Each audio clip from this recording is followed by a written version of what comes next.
Three. Hello, Hollywood Time viewers. Today we are welcoming rising country music singer, songwriter, JD Reynolds. Hey, JD. Hello, everybody. How are y'all? Well, tell everybody where you're calling us from. We're so excited.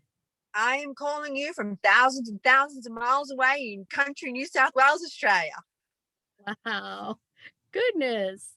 I know. So let's talk about your new lyric video and single this year. Wow. It had to have been about last year, right? That's why your inspiration for writing this song? Absolutely. Yes, absolutely. 2020 was my inspiration for writing such a song. It's a very powerful song, roller coaster of emotions. And I've just tried to put all of those emotions into one song. And the most powerful emotion being hope. There is hope in this song. So kind of explain to us like how the song came about. I mean, what were you doing? Was it pieced out, or did you write it right away in 20 minutes? Or, there's a lot of different parts of that song. So talk to us about that. Yes, yeah, absolutely. Well, I'm a very unique writer. I don't sit down with a pen and paper. I don't assign time to writing. It is a gift straight from God. So I can be either out on my surfboard or just listening to a friend speaking or just driving in my 4x4, and a song or a piece of an idea will hit me straight in the heart. It'll flow through me. And last year was an emotional roller coaster for every human being on earth. And these little things that started bubbling up to the surface, if it wasn't for COVID-19, may not have bubbled up. And it's all about the experiences of dealing with not only a pandemic, but with all of the hardship, the family drama, the emotions, the sadness, the anger, the hope, and just the hope for humanity. And I was very determined to get all of those emotions into one song this year. And I was on a mission when I walked into studio to record this song. Let me tell you, I had my combat boots on. I was ready. I didn't want to talk to anybody. I marched in, said, right, let's do it. I watched it again just recently, and then, especially the lyrics, because you're reading the words, and some of those words were like, kind of like, wow, okay, dad and brothers, was that kind of for real? Yes, people ask me, and I will always tell them I will sing my truth. Every word is real.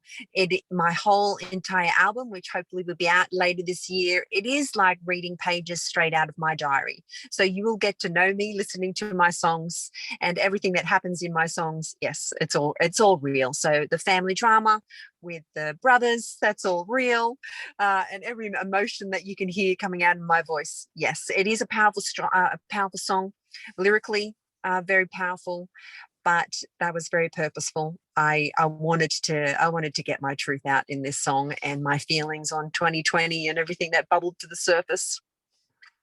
How did you spend your time in 2020 there? Were you in Australia the whole time? Yes.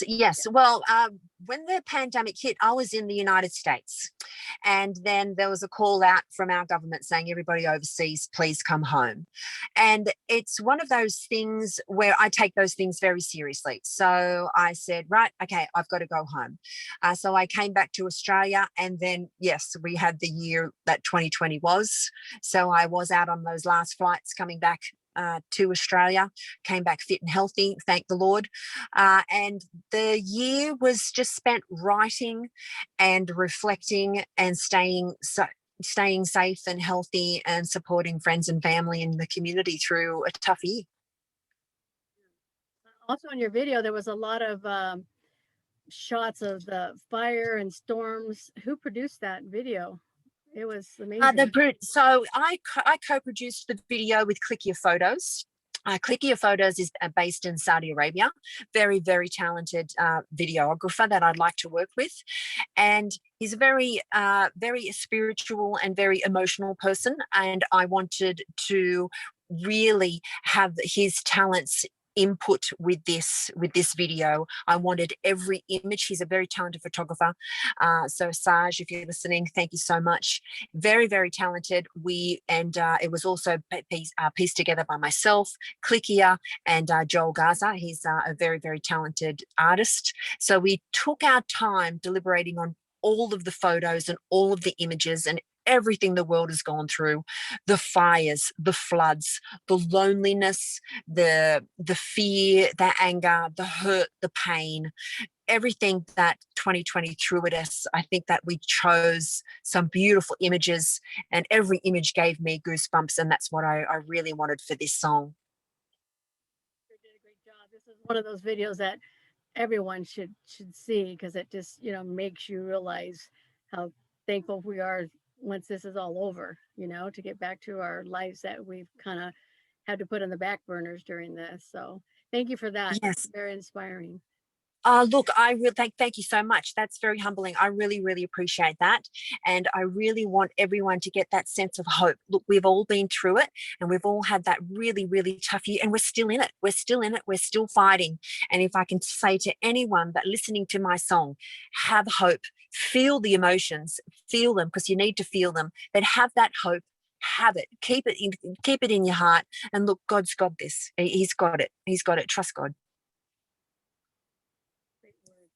So let's talk about you growing up. When did you decide you wanted to be a singer, dancer, songwriter, all of those? I started off as a classical ballerina, so I got into ballet very, very small. I was scouted by the Royal Academy of Dance here when I was only 3 years of age. Always been a very tall little girl, still tall, hence I got into the modeling. But I used to get very, very nervous doing my ballet exams and doing my recitals and doing concerts. So I would sing to calm my nerves. And then all of them very talented choreographers that I got to work with over the years of ballet said to my mum, "Your little girl's a singer. This kid can sing." And then after that, music was just flowing through me, voice, song. My mum was and still is a massive music fan. I grew up in the house listening to the best of the best, the king of rock and roll, Elvis, the king of pop, Michael Jackson, queen of country music, Dolly Parton, the prince of everything, Prince, Whitney Houston, queen of the night. So these kings, queens, and princes of the world in music, my mum had them on repeat in the house, and we would sing and we would dance, and it was her influence of music. And from there I started writing at a very, very young age. I rewrote all the ends of the nursery rhymes because they were all a bit brutal. That's how I started writing. So you're going to put an album out with those? That would be great. Wouldn't it? Actually, I should do that. You should hear these nursery rhymes, the endings. Oh my goodness, did a 5-year-old really write those? Yeah, so my mum's kept them all. They're fantastic to read and listen to. But look, I will have an album. I will have an album out, not of nursery rhyme endings, but my album coming out hopefully in the American summer when everyone's, starting to thaw out and feel good. And it's a great album. It is a roller coaster. There are some ballads. There are some upbeat, fun. Every emotion you can think of is in my album. And yes, if you ever think, oh my goodness, I wonder if that's true, the answer is yes. How many songs are going to be on this album coming up? Well, I'm very, very determined to put out what I call an album of singles. I don't want any fillers. I don't want any that'll do's. I don't want any, oh, yeah, that's a good song. Yeah, we may as well put it on the album.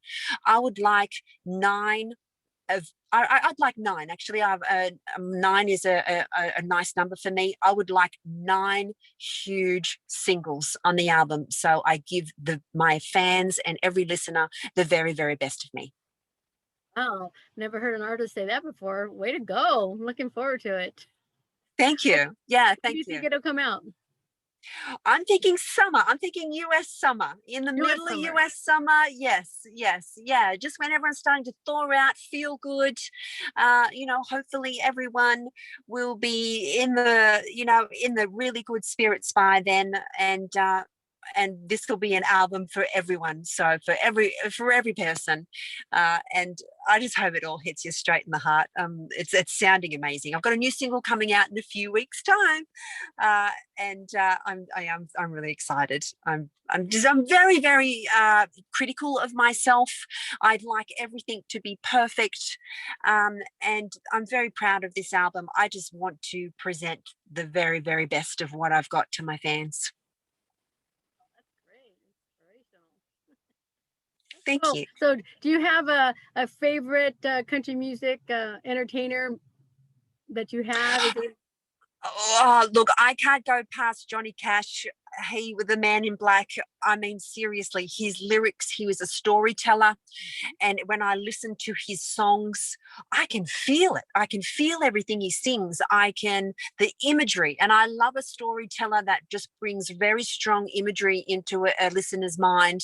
And that's what I've tried to do in my album. Very, very strong imagery when you are listening to a lyric. And Johnny Cash's music brings out a strong emotion and in me. And I like listening to his stuff. And I also love listening to Patsy Cline. Oh, great. Those are two of the Yeah, I amazing. love Patsy Cline. My grandmother was a big Patsy Cline fan. So whenever we went to grandma's house, I love saying that, she would listen to Patsy Cline and we'd be singing her songs. And yeah, she's just a beautiful, beautiful singer. So are you interested in doing any duets with any country folks these days? Would that be a I dream of yours? Yeah, look, it would be fantastic, wouldn't it? Yeah, absolutely. I think it would be really fun. I love collaborating with really talented people, and that would be super fun. Yeah, absolutely. How about Keith Urban? He's from down there. Are you Yeah, going to get Keith together with Urban. Hey, Keith? Keith. Yeah, hey Keith, g'day, fellow Aussie country artist. That'd be great if I could, yeah, team up with Keith and do a song. That would be wow, what a dream come true. You gotta make that happen. That'd be awesome. That'd be great. And Nicole, I've met Nicole, my fellow curly girl. I have my hair in braids at the moment because I had a photo shoot yesterday. But yeah, my fellow curly girl, Nicole Kidman. I met her once. What a sweetheart. Great. So what have you been doing this last few days there in Australia? How's the weather? What's happening over there? The weather's been beautiful. It's very tropical at the moment. There's rain and then there's sunshine. So the sunshine's just come out again, and then it rains some more. But you know, the weather's been beautiful. I've been having you know, a surf when I can because it's a very spiritual thing for me to do. I had to have a surf. And I've got my horses. We're on a fairly big property. I'm a true blue country girl, so I live and breathe country air and that flows out in my songs. So that's what I've been doing. I've got a 4x4. I jump in my 4x4. It doesn't take us very long to go to the beach, but hey, what a trip to get there. Beautiful scenery, countryside. Doesn't get any better. So you surf? You're not afraid to surf? No, not afraid to surf. No, the sharks only bite tourists, so we're good. That's a good answer. Oh dear. No, not afraid to surf. I've been brought up to be very respectful of the ocean. It doesn't belong to us. It belongs to everything living in the ocean. And if you get bitten, so be it. You can't blame anyone. I love sharks. I'm very passionate about sharks, very protective. They're the garbage cleaners of the ocean. I've seen a couple out there. The dolphins are the cheekiest. They're the ones you got to look out for. They are cheeky. They will act like a shark, come up and scare you and bump you off your board. Those darn dolphins. Oh, they're cheeky. Oh, I'm telling you, the Aussie dolphins. I've met some dolphins all over the world, but the Aussie dolphins, when you're out there surfing, they love to scare you. Oh my goodness. That's a great story. So how can our viewers and listeners reach you? Social media. Okay, so JD Reynolds. So if you just type in JD Reynolds on Instagram, I'm under JD Reynolds Official. I have a fabulous Instagram family, so please come over and join the JD Reynolds Instagram family. I always answer my fans, every single person. If you write to me, I will answer you. There's no help. There's no assistant. It's me that you're speaking with. I love my fans and I try to interact with them at every chance that I get because I really do decide to make them all a part of the JD Reynolds family. So JD Reynolds Official, I'm on Facebook as well. And if you find me on Insta, I'm on Twitter. I think I put out my first tweet. I think I put out my first tweet on Valentine's Day saying how I was as single as that delightful fry that you find at the bottom of the bag. That's a good one. Oh, We'll have to definitely look that come one on up. over. Come on over. Join the JD Reynolds Instagram family. It's a bit of fun. So when do you think you're going to come here to America to tour around? We're hoping maybe after when your album comes out, maybe it'll be better. You'll You might come out. I'd love to. At the moment, Australia is on complete overseas lockdown, so we can't get out of the country. And it's very, very, very difficult to get back in, even if you're an Australian citizen at the moment. So as soon as that lockdown is lifted, I'm going to have a backpack just with boots and shirts and bikinis and a guitar, and I will be there. And I can't wait to interact with the fans. It's on stage where I feel at home the most. Have you been doing any type of like Zoom concerts for your fans during the pandemic? I speak to my fans through my stories on Instagram. Just give them little insights as to what I'm doing. I showed them my hair from the photo shoot that I had yesterday. I keep it real. Whatever you want to ask me on Instagram, just reach out, and I'm telling you, I will always answer you, and you will always get me. You won't. I don't have assistants, man. I'm Aussie. I do it all myself. Go get her. So you also I love it. I love speaking with them. Oh, great. You also said that you also do modeling as well. Yes. So I've been a high-end runway fashion and editorial model. I've been doing that since I was a kid. I grew very tall very quickly, hence I had to change paths and not be a ballerina. I don't think they could find a male ballerina tall enough to pick me up. So yes, I'm 5'11", and I do a lot of editorial and runway modeling. Obviously no runway modeling last year, but I love it. I've had the chance to work with some really fantastic designers, and it's a very good industry, as long as you keep a very level head on your shoulders and you have a great support system around you. That's most important for all the young aspiring models. The young girls at 11 and 12 who write to me. You really do need your family support if you're going into the modeling industry. Do you have any parting words for us? I just wanted to let you all know, thank you so much for reaching out to me all the time. It's always a pleasure to answer you. Come and find me, JD Reynolds Official. Please listen to my song this year. I feel that we've all been thrown in the deep end for the last year, and we're still in it. But there is hope in this song, and I hope that you listen to it, get something great out of it, and please look out for my new single coming out in a few weeks' time. I'm very excited about it. Looking forward to that. So hopefully we'll get in touch with you once we get the new single out. Yes, absolutely. Yes, it's different from this year. This year was very, very hard hitting, which was fantastic for this year. But the new single is much more lighthearted, very, very feel good. It's time for us to all feel good. So hopefully this song will make us all feel good. Looking forward to it. Thank you for taking the time. What is the time over there? Thank you for having me. It's coming up just after 10:15 in the morning over here. And we're from the future. We're from the future. We're a day ahead of y'all. So if you want to know how your day is tomorrow, it's not too bad, y'all. Go out and get it. Keep on keeping on. Thank you for sharing that. That's fun. No, thank you for having me. It's been a pleasure talking to you and all of your listeners. Thank you.